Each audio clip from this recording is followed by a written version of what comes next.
Hello दोस्तों, आदर्श study ज्ञान में आप लोग का स्वागत है। आज हम लोग टेस्ट सीरीज 10 का क्वेश्चन का आज हम लोग डिस्कस करेंगे। इसके पहले टेस्ट सीरीज 9 तक वीडियो बना दिया गया है, आप मेरे चैनल पर जाकर देख सकते हैं। या बिहार लाइब्रेरियन भर्ती 2025 में आने वाले जितने भी टीचिंग यहाँ पर लिखा है आर्ट ऑफ टीचिंग यानी शिक्षण की कला से आने वाले जितने भी इंपॉर्टेंट क्वेश्चन है वो टेस्ट सीरीज जो है मतलब 10 तक है, लेकिन मैंने 9 तक बना दिया वीडियो। जा करके देखे, एकदम डिटेल में सब वीडियो को बनाया गया है, एकदम डिटेल में हर एक क्वेश्चन को बताया गया और इसमें भी मैं प्रत्येक क्वेश्चन को डिटेल में बताने वाला हूँ, इसलिए वीडियो के अंत तक आप लोग बने रहेंगे। ये मेरा व्हाट्सअप नंबर है, इस पर आप मैसेज करके इस पीडीएफ को प्राप्त कर सकते हैं। इस पीडीएफ में टोटल 500 ऑब्जेक्टिव क्वेश्चन है और उस नीचे आंसर दिया हुआ है। आप इसको प्राप्त करके खुद सेल्फ टेस्ट भी दे सकते हैं। चलिए आगे बढ़ते हैं। आगे इसका लिखा हुआ है कि इस पीडीएफ में सभी क्वेश्चन बहुत ही महत्वपूर्ण है। इस पीडीएफ को एग्जाम के दृष्टि से तैयार किया गया है, ठीक है। और सभी के सभी क्वेश्चन को यहाँ पर लिखा गया है कि इस पीडीएफ में वैसे क्वेश्चन को चुन चुन करके शामिल किया गया है जो एग्जाम में अक्सर पूछे जाते हैं, ठीक है। बहुत सारा क्वेश्चन बैंक से चुन चुन करके जो इंपॉर्टेंट क्वेश्चन है उसको चुन करके तब इसमें टाइपिंग कराया गया है। चलिए हम देर ना करते हम क्वेश्चन पर चलते हैं। अगर मेरे चैनल पर नए हैं तो सब्सक्राइब कर लीजिए, साथ साथ बेल आइकन भी दबा दीजिए और अच्छा लगे तो लाइक जरूर कीजिएगा।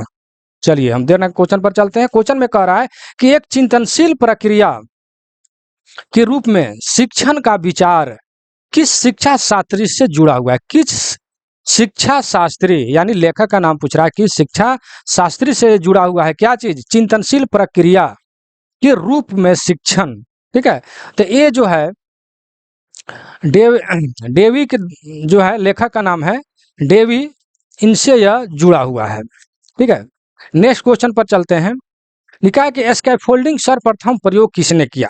स्कैफोल्डिंग का प्रयोग सर्वप्रथम किसने किया, ठीक है।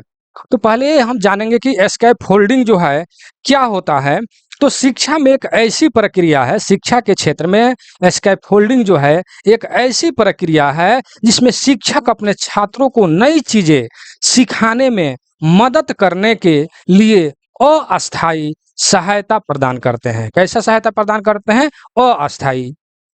तो अस्थायी कैसा हुआ, जैसे कि छात्र अपनी कुशल होते जाते हैं और शिक्षक धीरे धीरे मार्गदर्शन कम कर देता है। शिक्षक पहले क्या करते हैं, मार्गदर्शन देते हैं, ठीक है। जब छात्र जो है कुशल हो जाता है तो धीरे धीरे जो है मार्गदर्शन देना कम कर देते हैं, ठीक है, जिससे छात्र स्वतंत्र रूप से काम कर पाते हैं, ठीक है। इसी को हम लोग स्कैफोल्डिंग कहा जाता है, ठीक है। और भी अगर डिटेल जानना चाहें तो इसमें होता क्या है, छात्र बोलते हैं कि मैं करता हूं, हम करते हैं, तुम करते हो के रूप में जाना जाता है। या शिक्षक पहले खुद करके दिखाता है, फिर मिलकर अभ्यास करते हैं और अंत में छात्र क्या करते हैं, खुद करते हैं। इसी को हम स्कैफोल्डिंग कहते हैं, ठीक है। शॉर्टकट में स्कैफोल्डिंग किसे कहते हैं, शॉर्टकट में जानेंगे तो स्कैफोल्डिंग जो है शिक्षा के क्षेत्र में एक ऐसी प्रक्रिया है जिसमें शिक्षक छात्रों को नई चीज सीखने में मदद करने के लिए अस्थायी सहायता प्रदान करते हैं, ठीक है।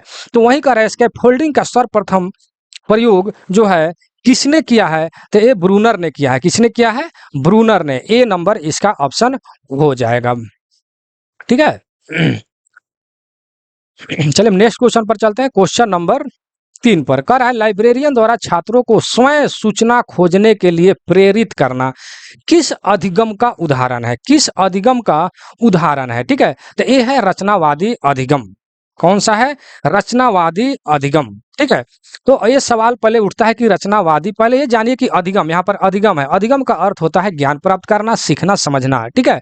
तो कह रहा है किस अधिगम का उदाहरण है, कौन से सीखने का जो प्रक्रिया है वो किसका कौन सा उदाहरण है, तो रचनावादी अधिगम, ठीक है। तो रचनावादी अधिगम है क्या, इसके बारे में अगर आप जाने तो अच्छा रहेगा, इसको कॉपी में भी लिखे तो और भी अच्छा रहेगा। तो रचनावादी अधिगम का अर्थ एक ऐसी शिक्षण प्रक्रिया से है जहां शिक्षार्थी जो भी होते हैं निष्क्रिय रूप से जानकारी प्राप्त करने के बजाय अपने अनुभवों, चिंतन और अंतः क्रियाओं के माध्यम से ज्ञान का सक्रिय रूप निर्माण करते हैं, ठीक है। ज्ञान का सक्रिय रूप से मतलब निर्माण करते हैं। इसमें शिक्षक सूचना देने वाले नहीं बल्कि सुविधा दाता यानी सुविधा देने वाला होते हैं। ठीक है, जो छात्रों को सक्रिय रूप से ज्ञान की खोज करने, प्रश्न पूछने और अपनी समझ को स्वयं बनाने के लिए प्रोत्साहित करते हैं। ठीक है, यही जो है रचनावादी अधिगम कहलाता है। ठीक है, तो लाइब्रेरियन द्वारा यानी जो टीचर है लाइब्रेरियन छात्रों को स्वयं सूचना ढूंढने के लिए प्रेरित करना किस अधिगम का उदाहरण है?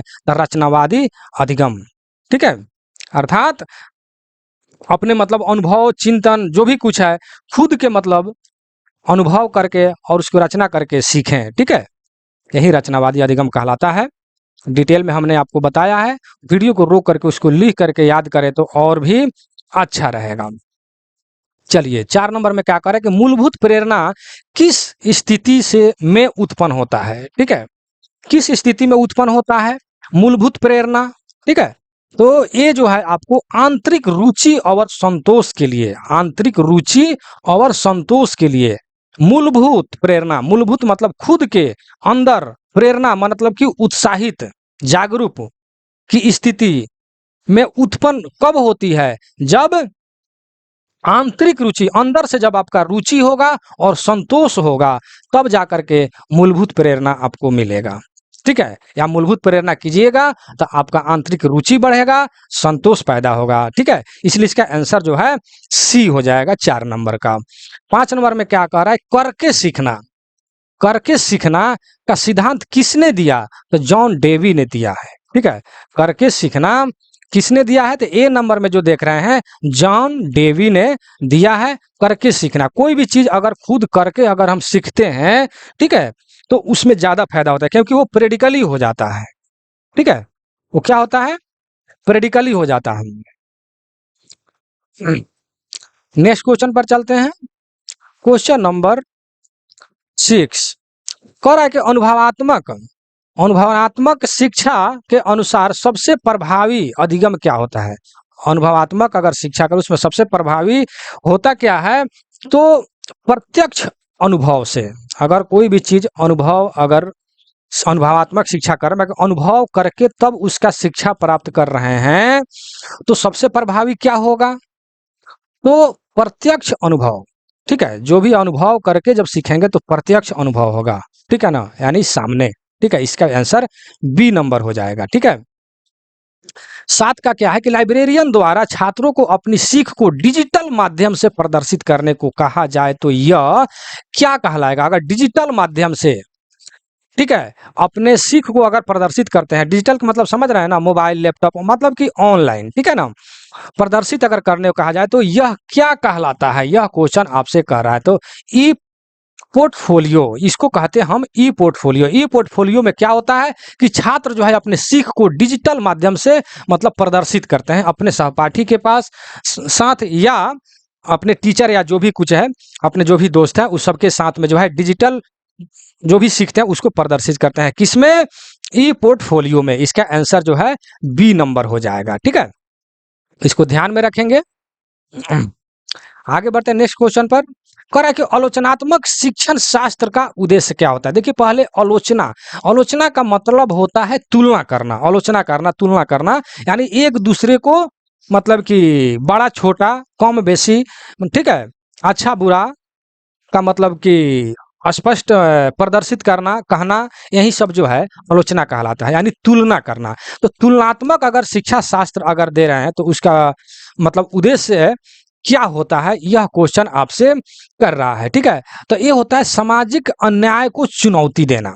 ठीक है, बी नंबर में जो आप जो देख रहे हैं सामाजिक अन्याय को चुनौती देना। ठीक है, तो तुलनात्मक अगर शिक्षण दे रहे हैं तो सामाजिक अन्याय जो भी कुछ हो रहा है आपके समाज में उसको चुनौती देने के बराबर होता है। मान लेते हैं कि कोई भी आलोचना कीजिएगा कि ये अच्छा है, ये बुरा है, इसको कम जानकारी है, इसको ज़्यादा है, तो जो जिस समाज में आप रह रहे हैं तो उसमें जो भी अन्याय हो रहा है तो उसको आप चुनौती दे रहे हैं क्योंकि आपके ऊपर उसका इफेक्ट पड़ेगा, आपसे पूछा जाएगा। ठीक है, तो इसलिए आलोचना करने का मतलब ही होता है कि सामाजिक अन्याय को चुनौती देना। ठीक है, तो बी नंबर आंसर हो जाएगा। ठीक है, 9 नंबर क्वेश्चन में क्या कह रहा है कि समयस्पत विकास क्षेत्र में शिक्षक की भूमिका क्या होती है, ठीक है।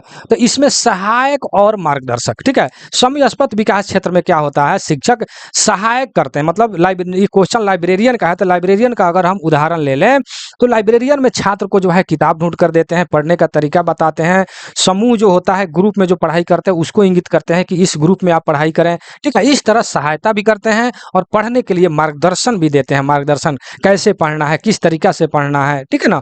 तो ये सब चीज जो है समयस्पत विकास क्षेत्र में शिक्षक की भूमिका होती है, ठीक है। तो इसका आंसर जो है सी नंबर हो जाएगा मेरे भाई। वीडियो अगर आपको अच्छा लगे तो एक बार लाइक और नए हैं तो 100% सब्सक्राइब कर लीजिए, ठीक है। चलिए 10 नंबर क्वेश्चन में क्या कह रहा है कि लाइब्रेरियन द्वारा समस्या आधारित शिक्षण को अपनाना किस शैली से संबंधित है। समस्या आधारित, जो भी समस्या है उस पर आधारित अगर पढ़ा रहे हैं, मतलब कि समझा रहे हैं, ठीक है, तो यह किस शैली से संबंधित है, यह क्वेश्चन आपसे कर रहा है। तो ये जो है समस्या आधारित शिक्षण, ठीक है। अब मान लेते हैं कोई पढ़ाई कर रहा है, किसी के पास बुक की समस्या है कि बुक नहीं है ना, किसी के पास पैसा की कमी है, बाकी बहुत तरह की समस्या होता है समस्या आधारित। तो उस पर अगर शिक्षण अगर दे रहे हैं, पढ़ा रहे हैं, उस पर आप कुछ टॉपिक सिखा रहे हैं, मतलब उसका एक रास्ता मतलब बता रहे हैं कि समस्या का समाधान कैसे होगा। तो ये सब शैली जो है, तरीका जो है, शैली मतलब कि तरीका, या कौन सा मतलब तरीका है, तो समस्या आधारित शिक्षण, ठीक है। चलिए आगे बढ़ते हैं क्वेश्चन नंबर 11 पर। क्वेश्चन नंबर 11 में क्या करा है कि आयोजक अग्रिम आयोजक किसके द्वारा दिया गया शिक्षण उपकरण है, ठीक है।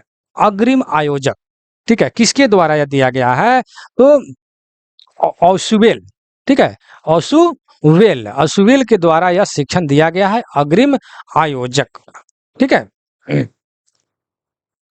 चलिए हम नेक्स्ट क्वेश्चन पर चलते हैं। क्वेश्चन नंबर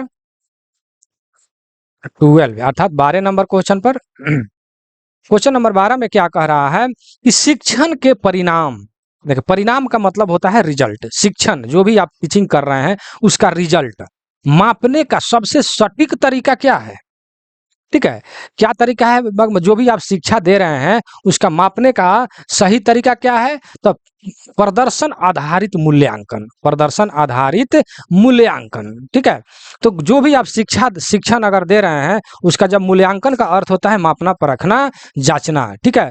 तो कोई भी अगर आप शिक्षण दे रहे हैं उसका परिणाम कब होगा, जब उस जो भी टीचिंग आप कर रहे हैं, पढ़ा, उसको जब हम मापेंगे कि क्या पढ़ा रहे हैं, कैसे पढ़ा रहे हैं, ठीक है, तभी तो जा करके उसका रिजल्ट परिणाम निकलेगा कि हाँ इस अच्छा पढ़ा रहे हैं। तो उस आप लाइब्रेरी में या उस ट्यूशन में या उस इंस्टीट्यूट में आप एडमिशन लीजिएगा या आप दाखिल होइएगा, पढ़िएगा। तो प्रदर्शन मतलब कि जो भी टीचर प्रदर्शन कर रहे हैं, कैसे प्रदर्शन कर रहे हैं, ठीक है, और उसका मूल्यांकन करेंगे, मापेंगे, ठीक है, कि क्या क्या सिखा पा रहे हैं, तब जाकर के हम उसको मतलब कि अपनाएंगे, उसमें एडमिशन कराएंगे या जाएंगे, ठीक है। अर्थात क्वेश्चन फिर से पढ़िए, शिक्षण के परिणाम मापने का सबसे सटीक तरीका है प्रदर्शन आधारित मूल्यांकन, जो सी नंबर में देख रहे हैं, ठीक है। 13 नंबर क्वेश्चन में क्या कह रहा है कि रचनात्मक मूल्यांकन का मूल उद्देश्य क्या होता है, ठीक है। रचनात्मक जो है मूल्यांकन का मुख्य उद्देश्य क्या होता है, तो सीखने में सुधार, ठीक है। रचनात्मक मतलब कोई भी रचना करके उसका अगर मतलब कि सीखते हैं, अगर रचना करके फिर उसका जब मूल्यांकन करते हैं, मापते हैं कि मैंने ये इस तरीका से पढ़ा है तो इतना हमको समझ में आया है, इस तरीका से मैंने पूछा है क्वेश्चन तो यह क्वेश्चन का आंसर हमको जवाब मिला है। यानी हर तरह से मूल्यांकन जब उसका कीजिएगा, मापिएगा, परखिएगा, तो क्या होगा, आपके सीखने में सुधार होगा, ठीक है, आपके सीखने में सुधार होगा। आपने कमी बेसी जो भी है उस पर आपका ध्यान जाएगा और उस कमी को आप दूर कीजिएगा, ठीक है, जब रचनात्मक मूल्यांकन कीजिएगा। आपने मूल्यांकन का मतलब मापिएगा, परखिएगा, तो ठीक है। तो इसका सही आंसर होगा सीखने में सुधार, ठीक है। हम नेक्स्ट क्वेश्चन पर चलते हैं, क्वेश्चन नंबर 14, ठीक है। क्वेश्चन नंबर 14 में क्या करें कि ब्लूम वर्गीकरण में सबसे ऊंचा स्तर जो है क्या है, तो निर्माण करना। निर्माण मतलब देखिए यहाँ पर है डी में जो है बनाए, ठीक है, यहाँ पर है क्रिएट, ठीक है, निर्माण करना। यानी किसी भी कोई भी अगर मान लेते हैं योजना अगर बना रहे हैं, पढ़ाई का, घरेलू काम का, बिजनेस का, कुछ भी, ठीक है, तो पहले उसका क्या होता है, निर्माण करना, क्रिएट हम लोग करते हैं, किस प्रकार हम मतलब उस चीज़ को बनाएंगे तब जा करके हमारा इंस्टीट्यूट या हमारा बिजनेस या हमारा कोई भी काम चलेगा या आगे बढ़ेगा। ठीक है, तो वही कह रहा है कि ब्लूमबर्गीकरण का सबसे ऊंचा स्तर क्या है? निर्माण। ठीक है, क्रिएट अर्थात बनाएं। ठीक है, समझ लीजिए। चलिए आगे बढ़ते हैं। क्वेश्चन नंबर 15 में क्या है कि लाइब्रेरियन द्वारा छात्रों को भिन्न भिन्न तरीकों से एक ही विषय पर अभ्यास करना क्या कहलाता है? एक ही विषय पर कह रहा है कि भिन्न भिन्न तरीकों से। भिन्न भिन्न तरीका मतलब ये हो गया कि आप बुक से भी पढ़ें, टेस्ट देकर भी पढ़ें, मोबाइल से पढ़ें, गूगल से, जो भी कुछ है भिन्न भिन्न तरीका से। जैसे पहले हमने पढ़ा, फिर वीडियो देखा, फिर नोट्स तैयार किया, यानी एक ही विषय को भिन्न भिन्न तरीकों से अगर हम विषय पर मतलब अभ्यास कर रहे हैं तो वही क्वेश्चन कर रहा है कि सब क्या कहलाएगा। ठीक है, तो ये जो है विवेदित निर्देश, यानी विवेदित यानी बहुत प्रकार के निर्देश आपको मिलेगा। जैसे मान लेते हैं कि आपने नोट्स तैयार करके पढ़ा, उससे कुछ अलग शिक्षा मिलेगा। आपने गूगल से सर्च करके पढ़ा, उसे एक अलग शिक्षा मिलेगा। टीचर से पूछ करके पढ़ा, उसका अलग शिक्षा मिलेगा। यानी विविधित निर्देश, यानी भिन्न भिन्न प्रकार के आपको निर्देश मिलेगा। कब? जब एक ही विषय पर भिन्न भिन्न प्रकार के तरीकों से अगर अभ्यास करते हैं तो। ठीक है ना, तो भिन्न भिन्न तरीका से अगर अभ्यास करते हैं तो भिन्न भिन्न निर्देश आपको मिलेगा। यही इसका सही आंसर होगा। आगे बढ़ते हैं क्वेश्चन नंबर 16 पर। कह रहा है कि बहुसंदेशी, बहु माने बहुत सारा, संवेदी शिक्षण में कितना समावेश होता है? यह क्वेश्चन आपसे कर रहा है। तो ये होता है स्पर्श, श्रवण और दृष्टि। ठीक है, तो इसके बारे में जो है अगर हम जानेंगे बहुसंवेदी शिक्षण आखिर ये है क्या, तो बहुसंवेदी शिक्षण एक ऐसी शिक्षण पद्धति है जिसमें छात्रों को सीखने के लिए एक ही समय में दो या दो से अधिक इंद्रियाएं आप जानते हैं कि हमारे 5 इंद्रियाएं होती है, तो उसी इंद्रियाएं में से दो या दो से अधिक इंद्रियाएं, जैसे देखना, सुनना, छूना, हिलाना, डुलाना, ये सब का प्रयोग किया जाता है। ठीक है, और यह विधि जो है शिक्षार्थियों को जानकारी तक पहुंचाने और उसे संसाधित करने के भिन्न भिन्न तरीका प्रदान करके समझने को यानी समझ को बढ़ाता है और दीर्घकालिक स्मृति को मजबूत करता है। ठीक है, यही जो है बहुसंवेदी शिक्षण कहलाता है। ठीक है ना, बहुसंवेदी आप समझ गए। ठीक है, और भी अगर डिटेल जाने बहुसंवेदी के बारे में तो बहुसंवेदी शिक्षण जो है में क्या होता है कि इसमें दृश्य मतलब दिखाना, श्रवण मतलब कि सुनना, गतिज मतलब हिलाना डुलाना और स्पर्श मतलब कि छूना, सभी इंद्रियों को शामिल किया जाता है। ठीक है, जिससे एक अधिक समावेशी और प्रभावी शिक्षण का अनुभव मिलता है। ठीक है ना, बहुसंवेदी का अर्थ यही होता है। शॉर्टकट में जाने कि अगर बहुसंवेदी शिक्षण का अर्थ होता है कि अपने जितने इंद्रियाएं जो है, जो भी इंद्रियाएं हैं, उसे सुनना, मतलब कि सुन करके, छू करके, हिला डुला करके अगर शिक्षण अगर प्राप्त किया जाए, उसी को बहुसंवेदी शिक्षण कहा जाता है। जिसका उस हिसाब से आंसर हो जाएगा स्पर्श माने छू करके, श्रवण मतलब सुन करके, दृष्टि मतलब देख करके, इत्यादि। इस तरह करके अगर शिक्षण प्राप्त करते हैं तो वो जो है संवेदी शिक्षण कहलाएगा। ठीक है, जहां तक विश्वास है कि आप 16 नंबर क्वेश्चन अच्छी ढंग से आप समझ गए होंगे। अगर यहाँ तक वीडियो में बने हैं तो बहुत बहुत धन्यवाद। नए हैं तो 100% सब्सक्राइब कर लीजिए और साथ साथ बेल आइकन को भी दबा लीजिए। चलिए, आचरण के अनुसार अधिगम किससे होता है? अधिगम का अर्थ हमने बताया ऊपर कि अधिगम का अर्थ होता है सीखना, ज्ञान प्राप्त करना। तो आचरण के अनुसार, आपका जो आचरण है उसके अनुसार अगर सीखते हैं तो कार्य किससे होता है, मतलब कि वो किस प्रकार का होता है या किससे सीखते हैं? तो सी नंबर में अनुक्रिय और परिणाम। ठीक है,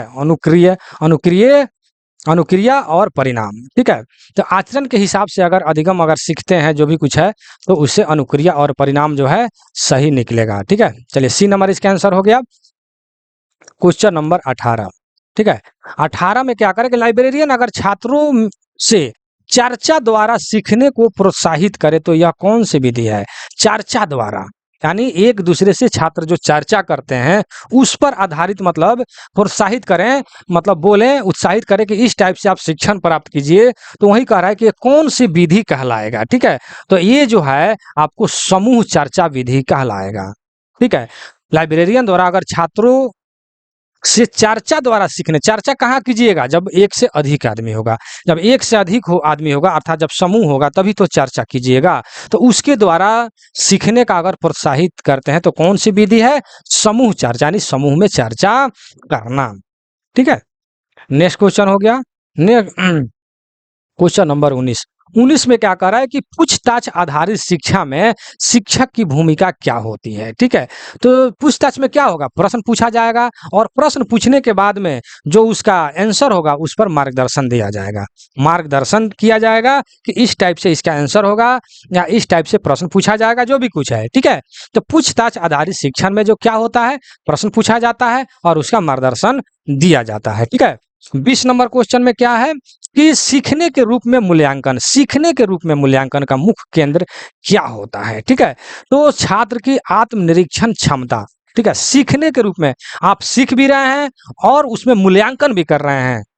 मूल्यांकन के मतलब माप रहे हैं, जो भी सीख रहे हैं उसको मापते जा रहे हैं कि हमने क्या सीखा, कितना सीखा, क्या सही सीखा, क्या गलत सीखा, नहीं।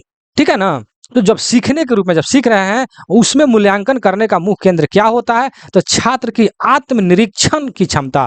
ठीक है, छात्र जो है आत्मनिरीक्षण, आत्म मतलब खुद का निरीक्षण करने का क्षमता उसमें बढ़ता है या क्षमता आता है। ठीक है ना, आत्मनिरीक्षण का जब मतलब सीखने के दौरान माने अगर वो मूल्यांकन करते हैं, सीखने के रूप में अगर मूल्यांकन करते हैं तो ठीक है, छात्र में आत्मनिरीक्षण यानी खुद से निरीक्षण करने का क्षमता जो है उसमें आता है। ठीक है, आगे बढ़ते हैं।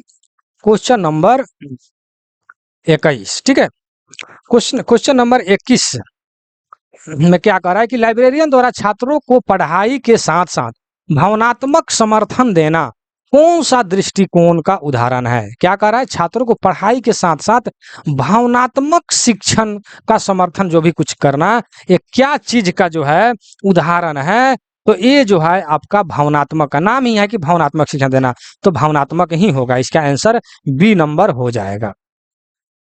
क्वेश्चन नंबर 22 में क्या कर रहा है कि महारत लर्निंग से क्या आशा है? महारत लर्निंग, तो महारत लर्निंग आखिर है क्या, इसके बारे में जाने। महारत लर्निंग का अगर आप यहाँ पर डिफिनीशन लिख लेते हैं तो अच्छा रहेगा। तो महारत लर्निंग का अर्थ है कि एक ऐसी शिक्षण दृष्टिकोण जिसमें छात्र किसी विषय या कौशल पर आगे बढ़ने से पहले उसमें उच्च स्तर की दक्षता प्राप्त करते हैं।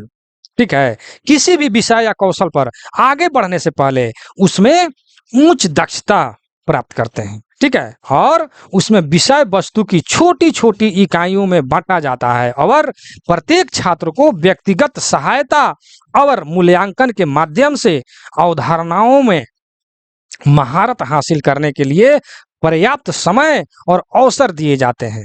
समझे कि नहीं समझे? और यह पारंपरिक शिक्षण से भिन्न होता है जो समय सीमा पर केंद्रित होता है, न कि व्यक्तिगत सीखने की गति पर।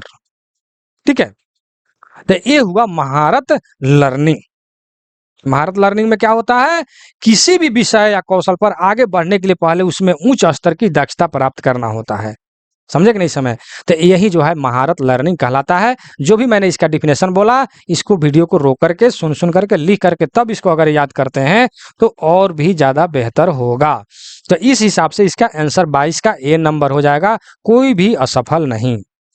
ठीक है, 22 का आंसर हो जाएगा ये, कोई भी असफल नहीं। यानी महारत लर्निंग का मतलब हो जाता है कि किसी भी विषय में कौशल मतलब विषय में या कौशल में आगे बढ़ने से पहले अगर उच्च दक्षता अगर प्राप्त होता है, छोटी छोटी इकाई पर ध्यान दे करके अगर अच्छा दक्षता प्राप्त कर लेते हैं तो क्या होगा? उसमें कोई भी असफल नहीं होगा। ठीक है, तो महारत लर्निंग का हमने डिफिनेशन बोला है, उसको आप कॉपी में नोट कर लेंगे। चलिए 23 नंबर में क्या करा है कि स्पर्श गतिज सीखने की कौशल, सीखने की शैली किस प्रकार की होती है? स्पर्श गतिज। ठीक है, स्पर्श गतिज जो है सीखने की शैली किस प्रकार की होती है? ठीक है, तो ये जो है शारीरिक गतिविधि पर आधारित। स्पर्श गतिविधि माने छू करके, स्पर्श का मतलब होना है छूना, यानी शरीर के किसी भी हिस्से में टच होना, स्पर्श गति। और उस आधार पर अगर गति करते हैं, पढ़ते हैं, ठीक है, और सीखते हैं तो इकारा की शैली जो है किस प्रकार की शैली है? तो शारीरिक गतिविधि पर आधारित शैली। ठीक है, आंसर इसका बी नंबर हो जाएगा। ठीक है, 24 नंबर में क्या कह रहा है कि लाइब्रेरियन द्वारा वेब क्वेस्ट वेब क्वेस्ट का उद्देश्य क्या होता है। ठीक है, तो इसका होता है निर्देशित ऑनलाइन खोज। ठीक है, वेब वेब का मतलब होता है इंटरनेट। इंटरनेट के द्वारा अगर कह रहा है कि लाइब्रेरियन द्वारा दिए गए वेब क्वेस्ट का उद्देश्य, मतलब वेब क्वेस्ट से मतलब ऑनलाइन अगर कोई चीज पढ़ा रहे हैं, बता रहे हैं, जो भी कुछ है, ठीक है ना, तो इसका उद्देश्य क्या होता है, तो निर्देशित ऑनलाइन खोज, यानी ऑनलाइन किसी भी क्वेश्चन को ढूंढना, पढ़ना, सीखना, ठीक है, और उसका निर्देशित करना, यही जो है लाइब्रेरियन द्वारा दिए गए वेब क्वेस्ट का उद्देश्य होता है। निर्देशित ऑनलाइन खोज, इसका बी नंबर आंसर हो जाएगा। नेक्स्ट क्वेश्चन 25 नंबर कह रहा है कि शैक्षिक रचनावाद का आधार क्या है। शैक्षिक रचनावाद का मतलब कि आधार क्या है, तो ये है सामाजिक सहयोग और पूर्ण ज्ञान। सामाजिक सहयोग और पूर्ण ज्ञान, शैक्षिक रचनावाद, कोई भी शैक्षिक रचनावाद अगर करते हैं तो उसमें सामाजिक सहयोग बहुत ही जरूरी है। सामाजिक सहयोग होगा तब जाकर के, और साथ साथ आपको पूर्ण ज्ञान भी होगा। ठीक है, तब जाकर के शैक्षिक रचनावाद का आप निर्माण कर सकते हैं। ठीक है, उसका आधार अर्थात शैक्षिक रचनावाद का आधार क्या होगा, सामाजिक सहयोग, जो आपके आसपास के लोग हैं या आसपास के जो भी छात्र हैं या टीचर हैं, उनका सहयोग होना चाहिए, और आपको जो है पूर्ण ज्ञान होना चाहिए, तब जाके शैक्षिक रचनावाद कर सकते हैं। चलिए 26 नंबर क्वेश्चन। 26 नंबर क्वेश्चन में क्या कह रहा है, थोड़ा सा ऊपर बढ़ाते हैं कि अवलोकन सीखना सिद्धांत किसका है, किसका है। ठीक है, तो यह है बेंडुरा। ठीक है ना, यानी बंदूरा, बंदूरा यानी बी इसका आंसर हो जाएगा। चलिए 27 नंबर क्वेश्चन में क्या करें कि लाइब्रेरियन द्वारा पढ़ाए गए विषय की ऑनलाइन क्विज करना क्या दर्शाता है। तो बहुत ही अच्छा क्वेश्चन है। ठीक है, ऑनलाइन क्विज कराना, ऑनलाइन क्विज कराने से बहुत ज्यादा नॉलेज बढ़ता है। ठीक है ना, तो लाइब्रेरियन द्वारा पढ़ाए गए विषय पर ऑनलाइन क्विज कराना क्या दर्शाता है, तो मूल्यांकन में विविधता। ठीक है, मूल्यांकन में विविधता यानी विविधता। ठीक है, यानी भिन्नता। ठीक है ना, मतलब जो भी आप मापे, मूल्यांकन का मतलब मापना, परखना, जांचना। ठीक है, तो लाइब्रेरियन द्वारा पढ़ाए गए ऑनलाइन क्विज, तो ऑनलाइन जब क्विज कराएंगे तो आपको मूल्यांकन जो मापते हैं कि हाँ कौन सही है गलत है, तो उसमें जो है विविधता मतलब उसमें भिन्नता जो है आपको पता चल जाएगा। ठीक है ना, तो वही कह रहा है कि लाइब्रेरियन द्वारा पढ़ाए गए विषयों की ऑनलाइन क्विज कराना क्या दर्शाता है, तो इसको मिटा दीजिए।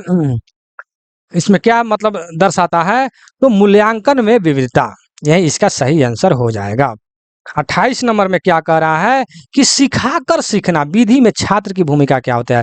सिखाकर सीखना, ठीक है, जब सिखाकर तब सीखा जाता है तो छात्र की भूमिका क्या होगा, तो छात्र की भूमिका क्या होगा, उसमें टीचर का हो जाएगा। ठीक है ना, क्या हो जाएगा, टीचर का, यानी छात्र जो है टीचर का रूप ले करके सिखाएंगे भी और खुद सीखेंगे भी। ठीक है, तो छात्र का रूप क्या होगा, भूमिका क्या होगा, एक शिक्षक का होगा। ठीक है, यह सीधी सी बात है, विशेष इसमें समझने की जरूरत नहीं है। चलिए 29 नंबर में क्वेश्चन क्या कर रहा है कि हाइब्रिड शिक्षण क्या होता है। देखिए हाइब्रिड का मतलब होता है शिक्षण के मामला में कि उसको ऑफलाइन भी सिखाए, ऑनलाइन भी सिखाए। अर्थात ऑफलाइन के मतलब ये हो गया कि आपको बुक के द्वारा भी पढ़ाए, प्लस ऑनलाइन अर्थात आपको मोबाइल के और लैपटॉप, ठीक है ना, ये सब चीज के माध्यम से भी आपको पढ़ाए, तो वो जाकर के हाइब्रिड शिक्षण कहलाएगा। ठीक है, तो इसका आंसर हो जाएगा बी नंबर 29 का आंसर बी हो जाएगा, अर्थात ऑनलाइन और ऑफलाइन जब पढ़ाएगा तो हाइब्रिड शिक्षण होगा। चलिए 30 नंबर में क्या कहे कि रचनात्मक रचनावाद का संबंध किससे है। रचनात्मक जो है रचनावाद का संबंध जो है किससे है, तो ये है पैगेट से। क्या है, पैगेट, ये जो है शिक्षा क्या बोलते हैं, एक लेखक का नाम है पैगेट। ठीक है, पैगेट से है, यानी इसका आंसर बी नंबर हो जाएगा। नेक्स्ट क्वेश्चन 31 नंबर में क्या है कि शिक्षक अस्पष्टता से क्या तात्पर्य है। शिक्षक अस्पष्टता, ठीक है, शिक्षक अस्पष्टता से क्या मतलब तात्पर्य है, तो ये जो है देखिए विषय को स्पष्ट और उद्देश्यपूर्ण ढंग से प्रस्तुत करना। प्रस्तुत करना। ठीक है, अगर कोई भी शिक्षक अगर क्वेश्चन का आंसर अगर स्पष्ट रूप से नहीं बता रहे हैं या कोई भी चीज को स्पष्ट नहीं बोल पा रहे हैं तो मतलब कि वो बच्चा अच्छे ढंग से नहीं समझ पाता है। ठीक है, तो वही कह रहा है कि विषय को स्पष्ट और उद्देश्यपूर्ण, ठीक है, उद्देश्यपूर्ण किस उद्देश्य से स्टूडेंट शिक्षा ग्रहण कर रहे हैं वो उस उद्देश्य को पूरा करना, ठीक है, इस सारे चीज को प्रस्तुत करना ही शिक्षक स्पष्टता है। ठीक है, यानी शिक्षक का स्पष्टता, शिक्षक अगर स्पष्ट रूप से हर काम को हर बात को हर तरह से अगर सहायता करते हैं स्पष्ट रूप से तो बच्चा अच्छा ढंग से आगे बढ़ेगा, उसको समझ में आएगा और आपके लाइब्रेरियन में ज्यादा एडमिशन भी कराएगा। चलिए आगे बढ़ाते हैं। सीखने का स्थानांतरण, स्थानांतरण मतलब एक जगह से दूसरे जगह में मुख्यतः कौन से दो प्रकार है। ठीक है, तो इसमें पॉजिटिव और नेगेटिव। देखिए जब सीखने के लिए स्थानांतरण मतलब कि एक जगह से दूसरे जगह आप जाते हैं तो आप खुद सोच लेते हैं कि यहाँ पर अच्छा पढ़ाई होता था, यहाँ अच्छा पढ़ाई नहीं होता था, यह लाइब्रेरी अच्छा है और या नहीं है। तो उसमें क्या हुआ, आप पॉजिटिव और नेगेटिव दो प्रकार का आपके मन में थिंकिंग आता है, सोचते हैं। ठीक है, तो सीखने के स्थानांतरण मुख्यतः कौन कौन से दो प्रकार है, पॉजिटिव और नेगेटिव। ठीक है, उसमें दो ही बात होगा, या तो पॉजिटिव होगा या नेगेटिव होगा। ठीक है, चलिए नेक्स्ट क्वेश्चन 33 नंबर। लाइब्रेरियन यदि केस स्टडी विधि का प्रयोग करे तो छात्रों को मतलब क्या, कौन सा विधि मतलब क्या अपना रहा है। ठीक है, तो पहले आप जानिए कि केस स्टडी है क्या। ठीक है, तो केस स्टडी एक गहन अध्ययन है। केस स्टडी क्या है, एक गहन अध्ययन है जो किसी विशिष्ट व्यक्ति, समूह, घटना या स्थिति का विस्तार विश्लेषण करता है, इसी को हम केस स्टडी कहते हैं। ठीक है ना, तो इस हिसाब से इसका आंसर बी नंबर हो जाएगा कि यथार्थ, यथार्थ मतलब बहुत, ठीक है ना, यथार्थ अनुभव से जोड़ते हैं केस स्टडी। केस स्टडी का मतलब ही होता है कि गहन अध्ययन जो किसी विशिष्ट व्यक्ति या समूह या घटना या स्थिति, ठीक है, क्या चाहे वो व्यक्ति से विशिष्ट गहन अध्ययन हो, समूह से गहन अध्ययन हो, घटना से हो या स्थिति से हो, उसका विस्तृत विश्लेषण ही केस स्टडी कहलाता है। ठीक है, अर्थात यथार्थ अनुभव से जोड़ता है। यथार्थ माने बहुत से सारे अनुभव से जोड़ेंगे तब जाकर के आपका केस स्टडी कहलाएगा, यानी बी नंबर इसका सही आंसर हो जाएगा मेरे भाई। चलिए नेक्स्ट क्वेश्चन आगे बढ़ते हैं, क्वेश्चन नंबर 34 पर। 34 में क्या करें, सीखने का मूल्यांकन का प्रमुख उद्देश्य होता है। सीखने का मूल्यांकन का प्रमुख उद्देश्य क्या होता है, तो ग्रेड निर्धारित करना। सीखने का मूल्यांकन यानी जो भी कुछ सीखे उसका मापेंगे, परखेंगे, अर्थात मूल्यांकन करेंगे, तो उसका उद्देश्य क्या है, उसका ग्रेड देंगे। जब उसका मूल्यांकन करेंगे तो उसका हम ग्रेड देंगे कि कौन सा ग्रेड में आ रहा है, इतना कितना अच्छा लिखा है, कितना बुरा लिखा है, कैसे लिखा है। ठीक है, जो भी कुछ आप एग्जाम जो भी कुछ दिए हैं तो उसको जो है अगर मूल्यांकन करते हैं तो उसको हम ग्रेड देते हैं, A grade, B grade, C grade. ठीक है, तो सीखने का मूल्यांकन, यहाँ पर आपके क्वेश्चन है कि सीखने का मूल्यांकन, तो जो भी कुछ आप सीख रहे हैं उसका जब मापिएगा, परखिएगा तो आप खुद समझ जाइएगा कि हम किस ग्रेड में आ रहे हैं, मुझे इतना मतलब नंबर आ रहा है या इतना मुझे जानकारी है। ठीक है, तो सीखने का मूल्यांकन हो जाता है तो ग्रेड निर्धारित हो जाता है। ठीक है, तो सीखने का मूल्यांकन का मुख्य उद्देश्य होता है ग्रेड निर्धारित करना। 35 नंबर में माहिती, माहिती साक्षरता में मुख्य क्या सिखाया जाता है, क्या सिखाया जाता है, तो जानकारी कैसे खोजें, मूल्यांकन करें और उपयोग करें। ध्यान रखिएगा, माहिती जो है साक्षरता में मतलब क्या सिखाया जाता है, तो जानकारी कैसे खोजे। ठीक है, जानकारी कैसे, जो भी कुछ जानकारी है उसको कैसे खोजेंगे, उसका मूल्यांकन कैसे करेंगे, कैसे मापेंगे, परखेंगे और फिर उसका कैसे उपयोग करेंगे। यही चीज जो है माहिती साक्षरता में सीखा जाता है या सिखाया जाता है। ठीक है, जहां तक विश्वास है कि समझ गए होंगे।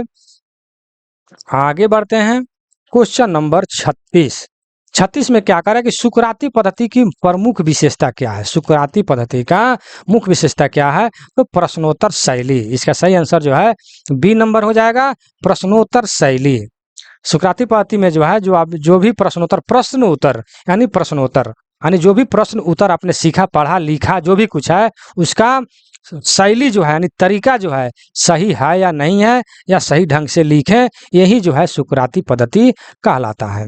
चलिए नेक्स्ट क्वेश्चन, क्वेश्चन नंबर 37। ठीक है, क्वेश्चन नंबर 37 में क्या करें, लाइब्रेरियन द्वारा छात्रों को स्लाइड बनाने और प्रस्तुत करने को कहना क्या दर्शाता है? क्या दर्शाता है? तो रचनात्मक आउटपुट को दर्शाता है, रचनात्मक आउटपुट को दर्शाता है। लाइब्रेरियन द्वारा छात्रों को स्लाइड बनाने और प्रस्तुत करने को क्या दर्शाता है? तो रचनात्मक आउटपुट को दर्शाता है। ठीक है, चलिए नेक्स्ट क्वेश्चन पर चलते हैं। चिंतनशील शिक्षण में शिक्षक क्या करता है? चिंतनशील शिक्षक शिक्षण में, टीचिंग में जो है शिक्षक क्या करता है? तो यह स्वयं के शिक्षण पर रोचक सुधार करते हैं। स्वयं के शिक्षण में, शिक्षण शिक्षण मतलब पढ़ाना, जो भी शिक्षण दे रहे हैं स्वयं, तो स्वयं के शिक्षण पर रोचक सुधार करता है। रोचक माने कौन ऐसा चीज किस तरीका से हम पढ़ाएं ताकि स्टूडेंट जो सामने वाला उसमें रुचि ले, ठीक है ना, रोचक हो, ठीक है ना। तो इसी को जो है चिंतनशील शिक्षण क्या में चिंतनशील शिक्षक शिक्षण होता है, यानी स्वयं शिक्षण पर रोचक सुधार करना, यानी बी नंबर हो जाएगा। 39 नंबर, मेटाकॉग्निटिव रणनीति का उदाहरण है। क्या उदाहरण है? तो ये है स्वयं निगरानी। मेटाकॉग्निटिव मेटाकॉग्निटिव मेटाकॉग्निटिव रणनीति का उदाहरण है स्वयं निगरानी, यानी स्वयं पर निगरानी, यानी खुद पर निगरानी करना। ठीक है, इसका सही आंसर यही होगा। 40 नंबर में कहा करें कि ओपन बुक टेस्ट किसका समर्थन करता है? ओपन बुक टेस्ट जो है किसका समर्थन करता है? तो उच्च स्तरीय चिंतन कौशल का। ओपन बुक टेस्ट, जो भी बुक ओपन है, ओपन बुक का मतलब हुआ कि नेट पर भी कहीं भी कोई भी क्वेश्चन अगर ओपन है, यानी ओपन का मतलब हो गया कि कोई भी उसे देख सकता है, ठीक है, या कोई भी टेस्ट दे सकता है, ठीक है ना। तो यह किसका समर्थन करता है? उच्च स्तरीय चिंतन का। उच्च स्तर यानी उच्च स्तरीय चिंतन मतलब सोचने समझने का कौशल। ठीक है, इसका आंसर बी नंबर हो जाएगा। ठीक है, 41 नंबर कह रहा है कि ICT अर्थात शिक्षण में ICT एकीकरण का प्रमुख लाभ जो है क्या है? तो सीखने में सुविधा और सहभागिता। सीखने में सुविधा और सहभागिता, इसका सही आंसर हो जाएगा। ठीक है, शिक्षण में ICT एकीकरण का प्रमुख लाभ जो है सीखने में सुविधा और सहभागिता है। आगे बढ़ते हैं, क्वेश्चन नंबर 42 में क्या कह रहा है कि लाइब्रेरियन जब छात्रों को अपने राय व्यक्त करने का अवसर देता है तो यह किस प्रकार का शिक्षण है? जो मतलब लाइब्रेरियन छात्रों को बोलते हैं कि अपना राय खुद व्यक्त कीजिए मेरे सामने या अपने बच्चों जो भी सहपाठी है उसके सामने राय व्यक्त करने का अवसर देता है, तो यह किस प्रकार का मतलब कि शिक्षण है? यह क्वेश्चन कर रहा है आपसे। तो इसको थोड़ा सा हम ऊपर बढ़ाते हैं। बी नंबर में देखिए कि संवादात्मक यानी संवाद जो कीजिएगा। ठीक है, लाइब्रेरियन जब छात्रों को अपनी राय व्यक्त करने का अवसर देता है तो यह किस प्रकार का शिक्षण है? तो संवादात्मक, यानी संवाद जब जो भी अपना मतलब राय जब व्यक्त कीजिएगा दूसरों के सामने तो क्या होगा? संवाद होगा, टॉकिंग होगा, पूछताछ होगा। ठीक है, तो मतलब राय व्यक्त करने का मतलब होता है कि उस पर टॉकिंग होगा, संवाद होगा। ठीक है, तो यह किस प्रकार का शिक्षण हुआ? संवादात्मक। चलिए, तो इसका आंसर जो है आपका बी नंबर हो गया। चलिए 43 नंबर में क्या कह रहा है कि स्वनिर्देशित शिक्षण। स्वनिर्देशित माने स्वयं को निर्देशित करके माने शिक्षण पढ़ाना के लिए आवश्यक है। क्या आवश्यक है? स्वयं को निर्देशित अगर करते हैं तो स्व प्रेरणा और आत्मनियंत्रण। ठीक है, मतलब स्वनिर्देशित यानी स्वयं को निर्देशित कर रहे हैं कि इस टाइप से पढ़ाना। यहाँ शिक्षण की बात किया गया है। शिक्षण स्वयं निर्देशित शिक्षण है, खुद को निर्देशित करके अगर आप पढ़ा रहे हैं तो उसमें क्या आवश्यक है? तो उसमें आवश्यक है स्व प्रेरणा। ठीक है, क्या है? स्व प्रेरणा यानी खुद को प्रेरणा उत्साहित करना, खुद को उत्साहित करना, और आत्म नियंत्रण। ठीक है, आत्म नियंत्रण माने अपने आप को नियंत्रित करना। ठीक है, तब जाकर के स्वनिर्देशित शिक्षण हो पाएगा। या स्वनिर्देशित मतलब खुद के निर्देशित शिक्षण कब कीजिएगा? जब खुद उत्साहित होइएगा, स्व प्रेरण और आत्म नियंत्रण, खुद पर नियंत्रण रखिएगा। ठीक है, तब जाकर। इसका आंसर बी हो गया। 44 नंबर क्वेश्चन, 44 का कह रहा है कि पलटी कक्षा का लाभ क्या है। तो पलटी कक्षा में क्या होता है कि छात्र अपने घर पर सीखते हैं और मतलब आकर के यहाँ चर्चा करते हैं, ठीक है ना। वही लिखा है, घर पर सीखने की स्वायत्ता, यानी घर पर जो भी कुछ स्वायत्ता मतलब खुद सीखे उसी को पलटी कक्षा कहा जाता है या पलटी कक्षा का लाभ है, ठीक है ना। पलटी कक्षा का लाभ यही है कि बच्चा जो है, स्टूडेंट जो है, घर पर सीखने की स्वायत्ता मिलता है या सीखता है, जो भी कुछ समझिए, घर पर सीखना। चलिए 45 नंबर क्या कह रहा है कि सहयोगात्मक शिक्षण के लिए कौन सा उपकरण सबसे उपयुक्त है, ठीक है। कौन सा उपयुक्त है तो समूह कार्य। कहने का तात्पर्य है कि सहयोग कब होगा, जब आदमी मतलब समूह में होगा, एक से अधिक आदमी होगा, ठीक है, तब ना आदमी सहयोगात्मक शिक्षण प्राप्त करेगा। तो जब एक मतलब कि कोई भी स्टूडेंट अगर क्या बोलते हैं समूह में है, टीम में है, ठीक है, तो क्या होगा, वो समूह में कार्य करेगा, समूह में पूछेगा, क्वेश्चन टॉकिंग करेगा, आंसर उससे पूछेगा, पढ़ने का शैली बहुत तरह का जो भी कुछ बात है।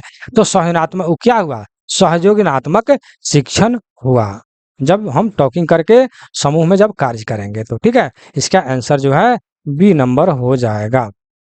चलिए क्वेश्चन नंबर 46, 46 में कह रहा है कि लाइब्रेरियन द्वारा समय समय पर छात्रों से मूल्यांकन करवाना किस प्रकार का है। मूल्यांकन करवाना या किस प्रकार का मतलब शिक्षण है, तो ये जो है आपका, इसको हम पूरा, ये है रचनात्मक, ये है रचनात्मक मतलब शिक्षण। लाइब्रेरियन द्वारा समय समय पर छात्रों का मूल्यांकन करवाना किस प्रकार का शिक्षण है, तो मूल्यांकन मतलब रचनात्मक। मूल्यांकन का मतलब होता है मापना, परखना, जांचना। तो जब आप समय समय पर छात्रों को जब मापिएगा, परखिएगा, समझिएगा, तो क्या होगा, उससे क्या होगा, तो इससे क्या होगा, रचनात्मक, यानी वो चीज की आप रचना कर सकते हैं कि हाँ इस टाइप से बच्चा पढ़ रहा है, समझ रहा है। इसका आंसर रचनात्मक हो जाएगा।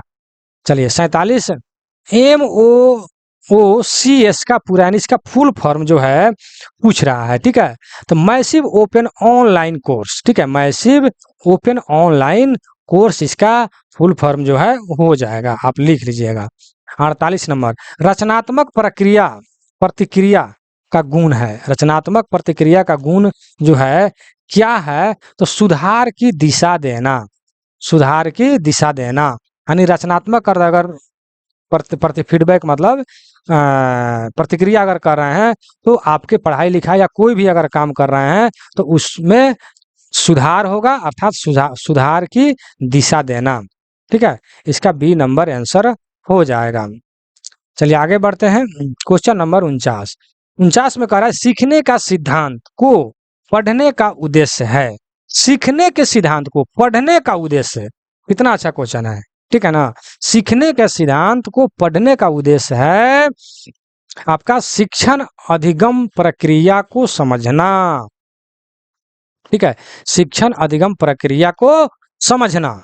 सीखने की पद्धति को पढ़ने का उद्देश्य, सीखने की पद्धति को पढ़ने का उद्देश्य, ठीक है, उद्देश्य है शिक्षण अधिगम, यानी जो भी शिक्षण दे रहे हैं, अधिगम का मतलब है ज्ञान प्राप्त करना, प्रक्रिया को समझना, ठीक है। जो भी आप शिक्षा देने जा रहे हैं पहले उसको उस प्रक्रिया को समझें तब जाकर के सिखाएं, ठीक है ना, और खुद सीखें।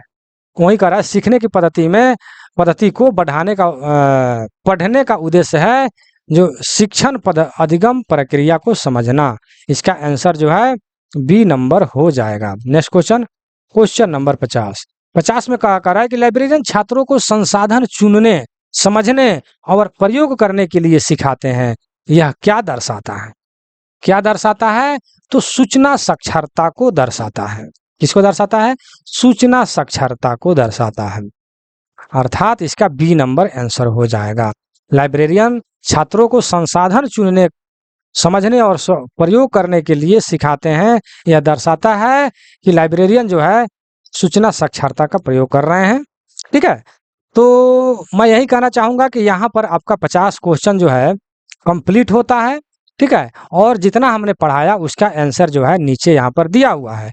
आप इस क्वेश्चन टेस्ट को आप जो है अपने कॉपी पर आप नंबरिंग दे करके इस तरह करके आप खुद टेस्ट दे सकते हैं। ये 1 का 2 इस तरह करके 1 2 3 लिख करके या उस पर इसका आप खुद टेस्ट दे सकते हैं। कैसे? इस तरह करके। आप फिर इसको जब चेक कीजिएगा इस तरह, तो आप चेक करके इसमें खुद पता चल जाएगा कि हमने कितना बनाया, कितना नंबर आया, हमको कितना याद था, नहीं था, ठीक है, हमारा कितना तैयारी है, ठीक है। इसीलिए मैंने इस पीडीएफ में कोई भी क्वेश्चन को हाईलाइटेड नहीं करके उसका आंसर नीचे दे दिए हैं, क्योंकि आप इस पीडीएफ को सामने रख करके आप उसका मतलब टेस्ट दे सकें, ठीक है। क्योंकि इसमें जितने भी क्वेश्चन दिया गया है एकदम बहुत सारे क्वेश्चन बैंक को इकट्ठा करके उसको चुन चुन करके इसमें टाइपिंग कराया गया है, ठीक है। तो ये जो आपने वीडियो देखा या टेस्ट सीरीज जो है टेस्ट 10 का यह क्वेश्चन था। इसके पहले 9 ठो वीडियो बना दिया गया है टेस्ट सीरीज 9 तक, ठीक है। यानी आज टोटल 10 को टेस्ट सीरीज का वीडियो बना दिया गया। आप इसको जाकर के मतलब चैनल पर डिटेल रूप से देखेंगे, समझेंगे और नोट्स तैयार करेंगे, ठीक है।